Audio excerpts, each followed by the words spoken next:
The University of Arizona experienced a shooting today on its main campus here in Tucson.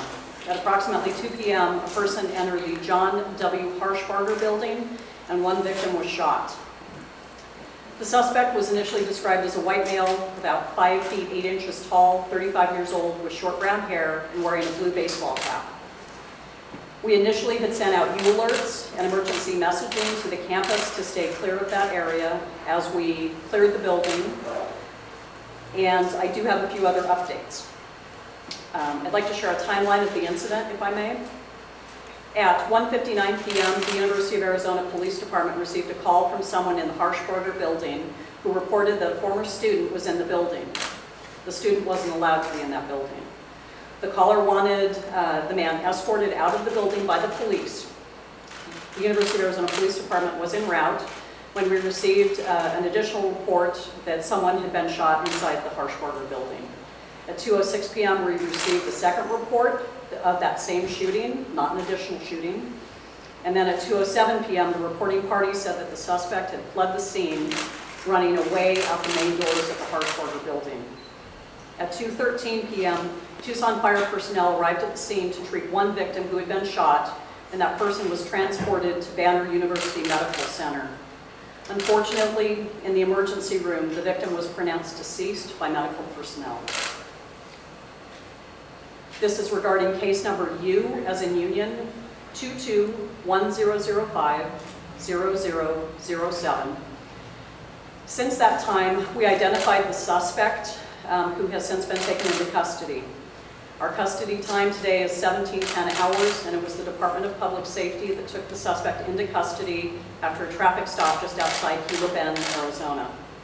The suspect has been identified as last of Dervish, that's D as in David, E-R, V as in Victor, I-S-H. First of Murad, M as in Mary, U as in Union, R as in Robert, A as in Adam, D as in David, showing a date of birth of 3/15 of 1976. We received quite a bit of regional assistance today, primarily from the Tucson Police Department, who was assisting us at the scene and with the investigation. The Bureau of Alcohol, Tobacco, and Firearms and their investigators, the Pima County Attorney's Office and their victim advocates who responded both to the hospital and to the scene to speak with witnesses, and to the Arizona Department of Public Safety, who stopped the suspect and took the suspect into custody again at 5:10 this afternoon. We'd also like to thank the Tucson Fire and paramedics who responded to the scene and transported that victim to the hospital, and Chief Chad Kazmar, who's really been focused on that regional assist for us today. None of this would be possible without our partners. So with that, I'll take a few questions if I'm able to answer them without compromising the investigation. I have a question. What was the relationship between the former student and the professor who died? I don't know that I can speak to that directly. I don't know how close that relationship was. And it was in fact a professor? That's my understanding. Do you have a name? We are not releasing that name. That can come from the hospital, from the coroner's office. There was an incident on campus about a month ago, somebody with a gun near the student union. Are these tied at all? Not at all, not at all. Two totally different incidents. Was this gang related? I'm sorry, no, it was not gang related. The person that was inside of the building, so you're saying they were not supposed to be there, so maybe they had been warned before? That's what it's sounding like. It was someone who was known to the staff member that, as a former student, and they believed that he should not be in the building. Were there any other victims or injuries in the scene at Paula? Not that we're aware of at this time. Do we know details, things like how many shots were fired, things like that? I don't know that, and I'm certain the scene is being worked right now. Tucson PD is actually helping us with the crime scene, so to my knowledge, they haven't collected any of that ballistic evidence yet. Do we know what kind of weapon was used? It was a handgun, but I don't have other details right now. So the former student just walks in and opens fire on his professor? Well, according to the person who called, they came into the building and she saw them, and that gave her enough time to call the police. And before we actually had officers on scene, the shooting occurred. Excuse me. Are you not releasing the name of the victim because you're still waiting for next of kin, or what are we waiting for? I don't think that's our information to share, since the person had been transported out of our jurisdiction, and I believe the coroner would probably release that information. Aren't you the lead agency though in this investigation? We are the lead agency. So you should be the ones to release this information. I am not releasing that information. Thank you, John. You sent out an update via Twitter saying no need to remain in place or lockdown, and followed that up with an update saying non-essential students and staff, we are asking you to leave campus or return to your residence. Right. What was the thinking during that confusion there? Or how confident were you that the suspect was still in the area? We were very confident that the suspect was not in the area, which is why campus was closed for the evening. Basically, all classes for the evening were canceled, and we just wanted people to leave campus. We had a lot of people that were around the scene that wanted to see what they could see, and it was just easier for us to be able to ask everyone to leave. And again, to my point earlier, the suspect was taken into custody at Gila Bend, so that person was clearly not on campus. Do you know if the Department of Public Safety was able to retrieve that weapon? I don't have any details on the actual arrest. Literally right before I came out, and that's what actually took a few extra minutes, we were confirming the identity of the person they took into custody, and that's what we were trying to nail down. So, Do you have a picture of him that you can share with us? I don't have one with me, but we'll try to track one down for you. They will likely be transported to the Pima County Jail, although I don't have a timeline for that, and then the photo would be released through them. Chief, can you just give us a bottom line on this whole thing that could happen? Just give us a bottom line. Everything worked like clockwork, you got everything going? Give us a bottom line. Yeah, from the moment we took the initial call in our dispatch center to the time we got officers on scene, it was just minutes, but in that short period of time, that shooting was able to happen. Everything did work like clockwork, though. We got our campus alerts out very quickly. We secured the building very quickly. And as I said, it's a tremendously tragic event. We feel so incredibly bad for the professor's family, friends, and colleagues. And our hearts really just go out to them. It's definitely a tragedy, and I think that it's just one of those things that sometimes you can't even predict. So I'm afraid I'm a bit of a loss for words, just because it is such a tragic situation. Any loss of life. Did the suspect have a criminal background? I don't have that information. Were Do you you able know to? if the gunman had a list of targets and if the professor was on it? I don't have anything like that, no. I don't have any knowledge of that. Were you able to identify a vehicle or something that clued you into that this suspect was leaving the area and eventually led to DPS finding him outside Gila Bend? And again, that's part of the investigation. So the investigative leads that were developed at the scene, both with our people, with Tucson PD, and with the ATF, they used resources to be able to track that person and eventually get that stopped. What's your message to students or faculty who are shaken up by this and obviously won't feel safe on campus, where they go to school, where they live? What's your message to them after something like this? Absolutely. So here at the University of Arizona, we have a very robust counseling and psychiatric services team called CAPS. And anybody who is experiencing any sort of anxiety or just really impacted by this event, I would suggest that they get in touch with our CAPS team or reach out to a personal provider for any sort of crisis counseling or mental health counseling. This is obviously, as I said, a very tragic event. It's rocked everyone's world, including our first responders and our partners who responded on this. So mental health resources are out there. We actually have a lot of those on our website, and I would just encourage our students, faculty, and staff to ask for the resources they need. And moving forward, if you see something, say something. Part of the reason that this ended up moving so quickly is that somebody in the building recognized the student, knew they didn't belong in the building, and called the police immediately. So hopefully our quick response would have potentially deterred any other violence. Do we know if the suspect was, because it was a former student, had been a student of this professor who was killed, or if they had any previous relationship, be it personal or professional? I think it's a possibility, but I personally don't have that information. I'm sorry. I don't have class lists or anything like that. What department did she teach with? The professor was in the Department of Hydrology.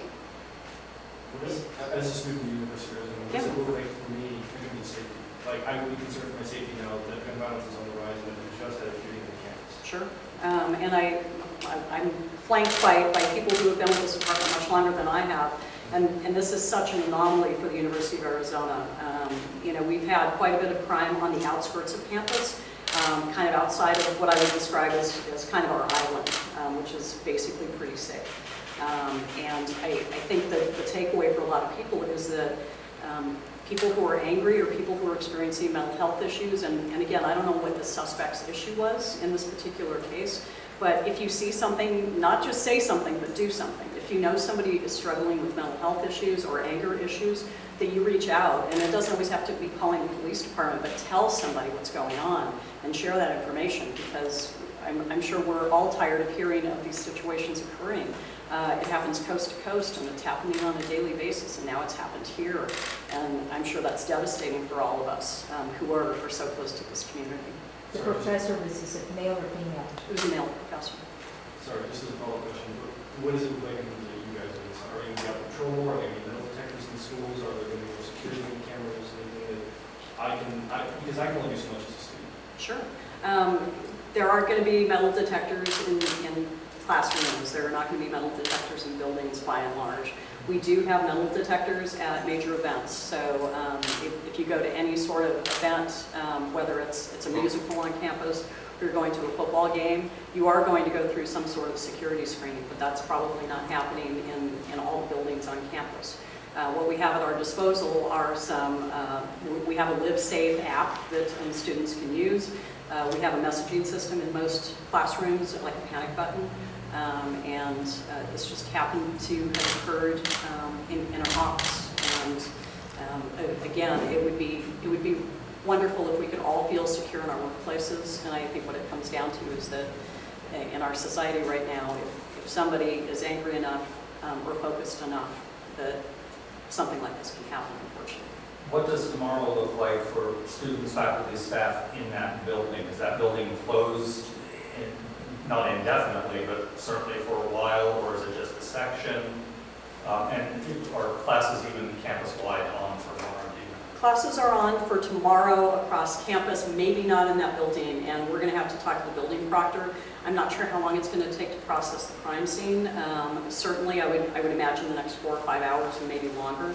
So potentially it could be closed off tomorrow, but that's just not information I have right now. But I appreciate the question. There seemed to be some confusion with the university alert system saying, stay away from the building, the classes are canceled, but there's no need to be on lockdown, but also, leave campus if you can. Yeah. You got into that a little bit, but can you just take us through the process of sending out those messages? Sure. And some people maybe saw it as mixed messages where there may not be a threat, but there were signs that it could still be a threat.